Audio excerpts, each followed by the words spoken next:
Okay, so what good is stamping all these numbers on packets? Well, one thing is that if packets arrive out of order, you can rearrange them. But something else that's good is that when we introduce the notion of acknowledgements, we can now resend packets if they are dropped. So in the previous picture, everything was going well, nothing was dropped.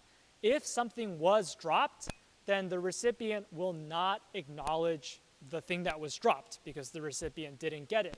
So instead of the recipient saying, I've received everything up to 60 and I want 60 next, maybe one of the packets was dropped and the recipient says, I actually only got everything up to 50, so you need to resend starting at 50. I didn't get anything after 50 because it got dropped. So if the recipient doesn't send an ACK, or the ACK number that is sent is lower than expected, that tells the sender what to resend. The recipient might say, I only got everything up to 50. If you sent anything after 50, you're going to have to resend that, and the sender is going to try over and over again until the packet is successfully sent and the ACK is successfully received.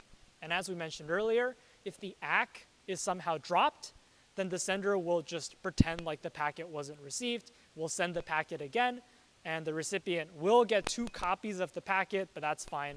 It will just send the ACK back again, and eventually there should be one successful exchange of data and ACK, and that's what's going to allow packets to arrive reliably.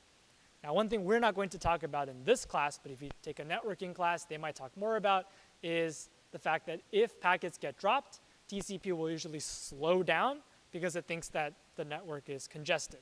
But we're not going to talk any more about that.